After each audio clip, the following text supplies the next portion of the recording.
ഒരു എക്സ്ക്യൂസും കേൾക്കണ്ട. എനിക്കറിയാൻ വേണ്ടിട്ട് ചോദിക്കുക. നിങ്ങൾ പിന്നെ എന്നാ ചരക്കാനാ ഈ തോക്കും തോട്ടയും കൊടുത്ത് ഈ പോലീസുകാരെ മുഴുവൻ നിർത്തിയിരുന്നത്? പട്ടാപ്പകൽ ഒരു ചെറുപ്പക്കാരനെ കൊന്നു കൊക്കയിലെറിഞ്ഞ ഒന്നാം തരം ഒരു ക്രിമിനലാ നിങ്ങളുടെ കണ്ണുമെട്ടത്ത് നിന്ന് രക്ഷപ്പെട്ടത്. നാളെ ഞങ്ങളുടെ കൂട്ടത്തിൽ നിൽക്കുന്ന ഒരുത്തനെ കാച്ചിട്ടാവൻ പോയാൽ ആര് സമാധാനം പറയും? അവനെ പൊക്കാൻ ഇനി ഇതിലും നല്ലൊരു അവസരം കിട്ടുമെന്ന് തോന്നുന്നുണ്ടോ നിങ്ങൾക്ക്? തോപ്പിയും കാൽച്ചായോട്ട് ഞെളിഞ്ഞു നിൽക്കുന്നു. നിങ്ങളെ കൊണ്ട് പറ്റത്തില്ലെങ്കിൽ പറ. ചങ്കുറപ്പുള്ള നല്ല ആമ്പിള്ളേരെ ഇറക്കാം ഇങ്ങോട്ട്. ഞങ്ങളുടെ കൂട്ടത്തിൽപ്പെട്ട നല്ല IPS കൊച്ചന്മാരുണ്ട് സ്റ്റേറ്റിൽ. എന്നാ പറയുന്നു? നിങ്ങളുടെ വായിച്ചെത്തേണ്ട വല്ല എന്റെ മേലാകെ ചൊറിഞ്ഞു വരുന്നുണ്ട്. മിസ്റ്റർ ജോസ്, ആദ്യം എന്നെ ചീത്ത പറഞ്ഞ് സൽക്കരിച്ചത് ഒരു സ്റ്റേറ്റ് മിനിസ്റ്റർ. പ്രോട്ടോകോൾ പ്രകാരം തന്തയ്ക്ക് പറഞ്ഞാലും മടിക്കുത്തിന് കയറി പിടിച്ചാലും ഈ നക്ഷത്രം ചുമന്ന് നടക്കുന്ന ഞങ്ങൾ പോലീസുകാരത് സഹിക്കണം. അത് നിയമം, അല്ലെങ്കിൽ ഗതികേട്. വരാനിരിക്കുന്ന ഇലക്ഷനിൽ 1,000 രൂപ നോമിനേഷൻ കൊടുത്തു എന്ന് കരുതി സിവിൽ സർവീസുകാരുടെ മുതുകത്ത് ഇപ്പോഴേ കയറണ്ട. ഈ മന്ത്രി സാറ് കയറുന്നത് തഞ്ചത്തിൽ കണ്ട് പഠിക്ക്. എന്നിട്ട് ജയിച്ച് MLA കുപ്പായി ഇട്ടിട്ട് കളിക്കാം. ഇല്ലെങ്കിൽ എന്നാ ചെയ്യും? ഓടിച്ച് പല്ല് തെറിപ്പിക്കും. റാസ്കൽ. നിങ്ങൾ നോക്കിയാൽ പറ്റുന്നത് എന്താണെന്ന് എനിക്കറിയാം. ഒന്നുകിൽ ഒരു ട്രാൻസ്ഫർ, അല്ലെങ്കിൽ എന്റെ സർവീസ് ബുക്കിൽ ഒരു ബ്ലാക്ക് മാർക്ക്. ഇത് രണ്ടും കൂടി ഒരുമിച്ച് സംഭവിച്ചാലും ചെന്നിത്തലയിൽ എന്റെ റേഷൻ കാർഡിൽ നിന്ന് പേര് വെട്ടത്തൊന്നുമില്ലല്ലോ. റേഷനരിയുടെ കഞ്ഞി കുടിച്ചാലും ജീവിക്കാം സർ. 3 ദിവസത്തിനുള്ളിൽ കൊലയാളിയെ അല്ലെങ്കിൽ കൊലയാളികളെ ഞാൻ പൊതുജന മധ്യത്തിലെത്തിക്കും. അത് ജിമ്മി എങ്കിൽ ജിമ്മി. അതിനിടയിൽ ഗസ്റ്റ് ഹൗസിലും പാർട്ടി ഓഫീസിലും വിളിച്ചു വരുത്തിയിട്ടുള്ള ഈ ടോർച്ചറിംഗ് ഒന്ന് ഒഴിവാക്കി തരണം sir, please.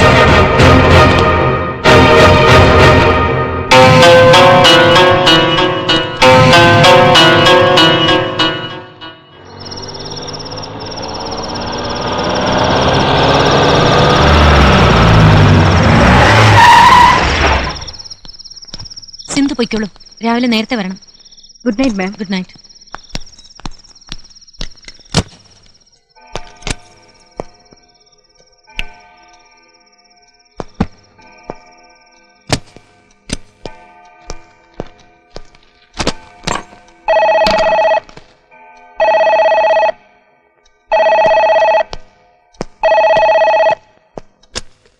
Hello. Yes. We will discuss it tomorrow.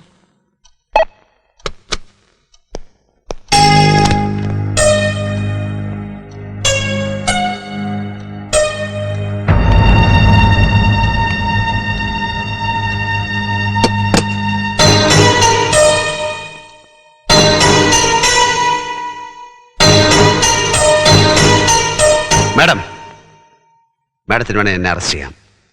ഞാൻ അനുസരണ അവിടെ നിന്ന് തരാം. പക്ഷെ അതിനു മുമ്പ് മാഡം അറിയേണ്ട ചില സത്യങ്ങളുണ്ട്. അതറിയണം.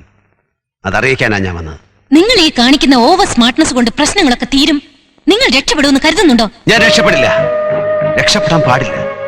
പക്ഷെ എന്റെ പിന്നാലെ ഇനി ഒരാൾ കൂടി ഈ ചെളിക്കുഴിയിൽ വീഴരുത്. ഞാനൊരു സാധാരണക്കാരനാണ്, വെറും ഒരു സാധാരണക്കാരൻ. പിന്നെയുള്ള ഈ മഹത്വങ്ങളും സൗഭാഗ്യങ്ങളും എന്റെ അംബിഷനിൽ പെട്ടതല്ല, എന്റെ മേൽ അടിച്ചേൽപ്പിച്ചതാണ്.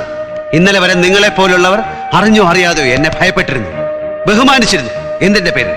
കോരസാറിന്റെ പാർട്ടിയുടെ ജില്ലാ നേതാവെന്ന പേരിൽ, അല്ലെങ്കിൽ നാളെ MLA മന്ത്രിയോ ആകാൻ പോകുന്ന യുവ നേതാവെന്ന പരിഗണനയിൽ ഞാനും അത് ആഘോഷിച്ചു. ആ നാഥനില്ല കളരിയിലെ മുൻ ബെഞ്ച് സ്റ്റുഡന്റായ ഞാൻ ആരെ ഭയപ്പെടണമായിരുന്നു? എന്തിനെ ഭയപ്പെടണമായിരുന്നു? കൂടുതൽ പേരെ വിഡ്ഢിവേഷം കെട്ടിക്കുന്നവൻ ഇവിടെ കൂടുതൽ പേരുടെ നേതാവ്.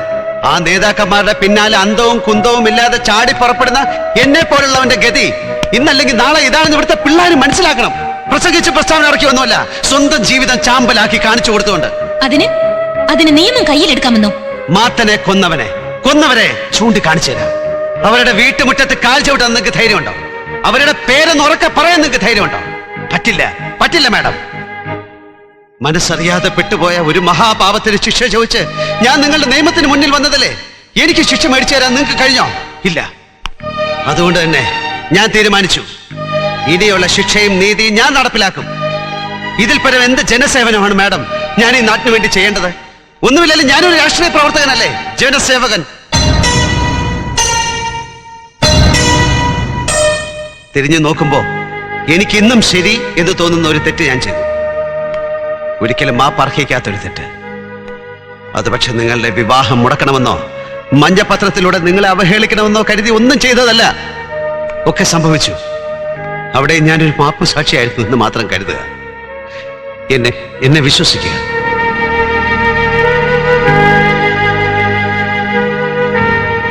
ജിമ്മി, ഞാൻ വരും. എന്റെ ജോലികളൊക്കെ തീർത്ത് ഞാൻ നിങ്ങളുടെ മുന്നിൽ വന്ന് എന്റെ കൈകൾ നീട്ടിത്തരും. എനിക്ക് വേണ്ടി മാഡം ഒരു വിലങ്ങ് കരുതി വെച്ചോളൂ.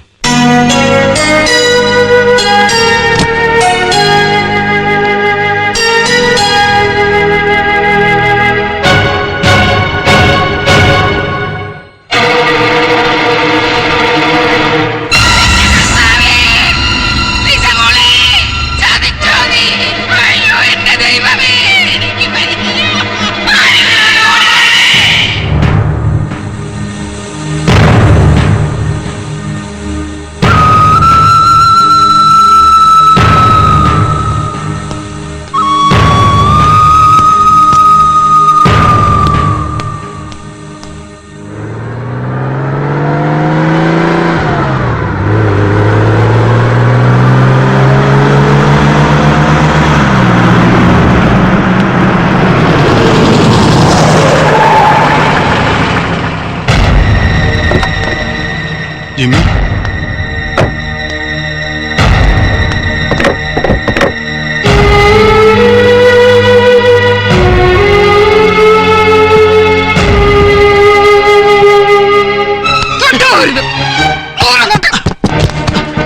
എന്റെ കുഞ്ഞിനെ കാണണ്ട. മതിയടാ, മതി. നിന്റെ കൂടെ അധികാരമൊക്കെ മതി. ഇനിയിപ്പോ ആരുടെയൊക്കെ ശവമഞ്ച പള്ളിപ്പറമ്പിലേക്ക് എടുക്കണം. നിന്റെ പേർക്കിനി ആരൊക്കെ ചേർത്ത് വലക്കണം. മാലിക്കാരനെ പോലെ നേരം പറ്റി നടന്ന ആ പാവം മാത്രനെ കൊലക്ക് കൊടുത്തില്ലേ? കൂടെ പറഞ്ഞ പെങ്ങൾ കൊച്ചു പോയി. ഓർക്കേണ്ടിയാണോ ഇതൊക്കെ? എന്തിനു വേണ്ടി? നിനക്ക് MLA ആവാനും മന്ത്രിയാവാനും ഇനി ആരൊക്കെ ചത്തു കൊടുക്കണം? അമ്മച്ചി,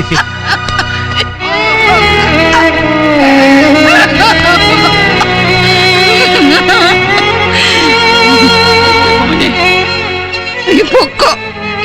ഇനി ഇവിടെ നിൽക്കണ്ട. ഈവനോട് എവിടെങ്കിലും ഉണ്ടെന്നറിഞ്ഞാ മതി. എന്റെ മോനെ നീ പൊക്കോ. അന്വേഷിച്ചു.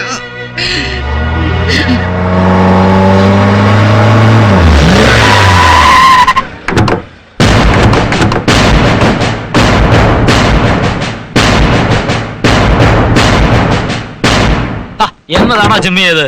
പെങ്ങൾ കൊച്ചിന് ശവം ഇങ്ങനെ പെരുവഴിയിലും റബ്ബറിൻ തോട്ടത്തിലും ഒക്കെ വെച്ചാണോ കാണുന്നത്? തറവാട്ട് മുറ്റത്ത് കൊണ്ടുവച്ച് മാനവും മര്യാദയ്ക്ക് ഒരു ആഘോഷമാക്കടാ. കുടുംബത്തിൽ പറഞ്ഞവര് അങ്ങനെയല്ലേ വേണ്ടത്? ജോസേ, നേരവും കാലവും നോക്കാതെ വർത്താനം പറയരുത്. നോക്കി തന്നെയാണോ? ജോസൊക്കെ കൃത്യമായിട്ട് നോക്കി തന്നെയാ. ഞാനൊന്ന് വിരൽ ഞൊടിച്ചാൽ ഇവനെ ഇപ്പം ഈ നിമിഷം പോലീസ് പിള്ളേർ ഒന്ന് റാഞ്ചി എടുത്തോണ്ട് പോവും. പക്ഷേ അത് കോരസാറിനും പൗലച്ചായനും കേടാ. ഈ കൊലപാതകങ്ങളൊക്കെ നടത്തിയത് നീയാണെന്ന് പോലീസ് സ്റ്റേഷൻ വരാന്തയിൽ കയറി വന്ന് മുട്ടുമടക്കി നിന്നുകൊണ്ട് നീ പറയണം, കീഴടങ്ങണം. അത് നിന്നെ കൊണ്ട് ഞങ്ങൾ പറയിക്കും, ചെയ്യിക്കും. ഇല്ല എങ്കിലുണ്ടല്ലോ നിന്റെ പെങ്ങടെ ഈ ശവം പള്ളിപ്പറമ്പിൽ കയറ്റത്തില്ല. പള്ളി സെമിത്തേരിയിൽ നടക്കാൻ ഞങ്ങൾ സമ്മതിക്കില്ല. ആച്ചിപ്രാക്കൽ മുറ്റത്ത് കിടന്ന് ഇത് പുഴുത്തു നാറും. ജോസേ, മനസ്സറിയാത്ത കുറ്റത്തിന്റെ പേരിൽ എന്റെ ജിമ്മിച്ചെന്റെ കണ്ണു നനച്ചാണ്ടല്ലോ. പൊന്നെ കഴിവറ മോനെ കുത്തി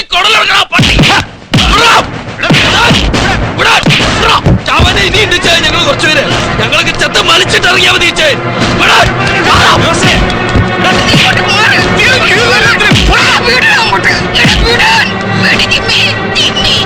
നമ്മുടെ കുഞ്ഞിന്റെ കുഴിമാടത്തിൽ അവസാന കൈമണ്ണിട്ട് വരെ നീ ഒന്നിനും പോവണ്ട. മറത്തൊരു വാക്ക് പറയണ്ട. ജിമ്മി, നീ ഈ കളിക്കുന്നത് ആരോടാന്നറിയോ? എടാ, കോരസാറും പൗലച്ചായനും കൂടി കൈകോർത്ത ഈ കേരള രാജ്യം നിന്ന് കത്തും. പിന്നെ നീ ആച്ചിപ്രാക്കൻ പറഞ്ഞു കൊടുത്തല്ലേ? ഇവന്റെ ചോര കൊണ്ട് കുളിച്ചാലും നിനക്ക് നിന്റെ കോരയ്ക്ക് സമാധാനാവത്തുള്ളൂ. അവൻ വന്ന് നിന്ന് തരും. ചെന്ന് പറയാ നിന്റെ കോരയോട്, എന്റെ കുഞ്ഞ് വരും.